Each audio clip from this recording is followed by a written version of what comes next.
ابو لہب بدبخت نے آپ صلی اللہ علیہ وآلہ وسلم سے دشمنی میں ہر حد پار کر دی۔ عربوں میں ایام جاہلیت میں اگرچہ جہالت اور ضلالت بہت زیادہ تھی، مگر پھر بھی وہ اپنے قبیلے کی حمایت اور رشتہ داری کا پاس اور لحاظ کرنا، یہ اس وقت عربوں کی خصوصیت رہی ہے۔ چنانچہ آپ کے چچا ابو طالب نے محض رشتہ داری کے تعلق سے ہمیشہ حضور صلی اللہ علیہ وآلہ وسلم کا ساتھ دیا، یہاں تک کہ تمام قبائل قریش نے متفقہ طور پر تحریری معاہدہ لکھا کہ محمد اور بنی ہاشم اور ان کے تمام حامیوں سے تمام تعلقات ختم کر دیے جائیں، کہ نہ کوئی شخص بنی ہاشم سے نکاح کرے، نہ ان سے میل جول رکھے، نہ ان کے ساتھ خرید و فروخت کرے، جب تک کہ بنو ہاشم محمد کو قتل کر کے ہمارے حوالے نہ کر دے۔ ابو طالب نے مجبور ہو کر ایک گھاٹی میں پناہ لی۔ اس گھاٹی میں رہنے والوں نے 3 سال مسلسل سخت تکالیف کے ساتھ گزارے اور انتہائی فقر و فاقہ سے بسر کیے، حتیٰ کہ باہر کا اگر کوئی تجارتی قافلہ مکہ آتا تو ابو لہب اٹھتا اور یہ اعلان کرتا پھرتا کہ کوئی تاجر اصحاب محمد کو کوئی چیز عام قیمت پر نہ فروخت کرے، بلکہ ان سے کئی گنا زیادہ قیمت لے، اور اس طرح اگر کوئی نقصان یا خسارہ ہو تو میں اس کا ذمہ دار ہوں۔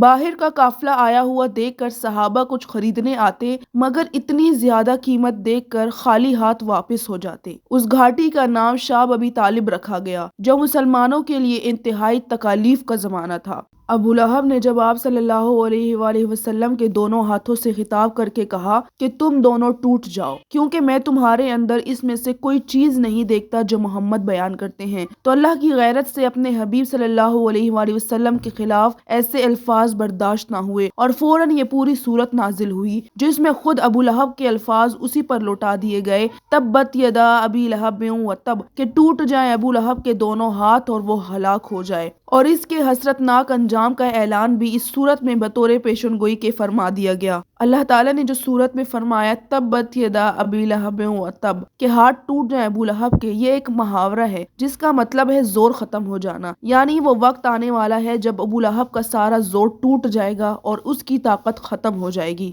ابو لہب کو اللہ تعالیٰ نے ایسی دردناک موت دی کہ غزوہ بدر جو رمضان المبارک 2 ہجری میں واقع ہوا، اور جس میں قریش مکہ کے بڑے بڑے کافر سردار شریک تھے، سب ایک ایک کر کے قتل یا قید ہوئے، مگر ابو لہب اس جنگ میں اپنی جان کے خوف سے شریک نہ ہوا تھا اور اپنی بجائے جنگ میں کسی دوسرے کو بھیجا تھا۔ اس واقعہ بدر کے 7 دن بعد ابو لہب کے جسم میں طاعون کا زہریلا دانہ نمودار ہوا۔ گھر والوں نے اس خوف سے کہ اس کی بیماری ہم کو نہ لگ جائے، اس کو الگ کمرے میں ڈال دیا، اور ابو لہب وہیں مر گیا، اور 3 دن تک لاش یوں ہی پڑی رہی، کسی نے ہاتھ نہ لگایا۔ جب لاش سڑنے لگی تو اس وقت چند حبشی مزدوروں کو بلا کر ان سے لاش دبوائی۔ انہوں نے ایک گھڑا کھودا اور لکڑیوں سے دھکیل کر لاش کو اس گھڑے میں ڈال دیا، اور مٹی اور پتھروں سے اس گھڑے کو بھر دیا۔ یہ تو دنیا میں ذلت اور رسوائی اس کو نصیب ہوئی، اور آخرت کی رسوائی کا تو پوچھنا ہی کیا ہے۔ ابو لہب کی بیوی ام جمیل، جو آپ صلی اللہ علیہ وآلہ وسلم کو تکلیف پہنچانے کا کوئی موقع ہاتھ سے نہ جانے دیتی تھی، اللہ تعالیٰ نے اس کو بھی بہت دردناک موت دی۔ ابو لہب کی بیوی ام جمیل جو خود جنگل جاتی اور کانٹے اکٹھا کر کے گٹھڑا بنا کر لاتی، اور رات کو نبی کریم صلی اللہ علیہ وآلہ وسلم کے گھر اور مسجد حرام کے راستے میں بچھا دیتی، تاکہ وہ کانٹے آپ کو چبھے اور آپ کو تکلیف پہنچے۔ اس بدبخت عورت کی موت اس طرح واقع ہوئی کہ سر پر کانٹوں اور لکڑیوں کا گھٹا تھا، راستے میں تھک گئی تو گھٹے کو پتھر سے ٹکا کر خود آرام کرنے لگی۔ جب پھر چلنے کا ارادہ کیا تو اسی رسی کا جس سے گٹھر بندھا تھا پھندا گردن میں پڑ گیا، اور گٹھا پیٹھ کی طرف جا لٹکا، جس کے بوجھ سے وہ پھندا پانسی بن گیا، اور گلا ایسا گھٹا کہ یہ تڑپ تڑپ کر وہیں مر گئی۔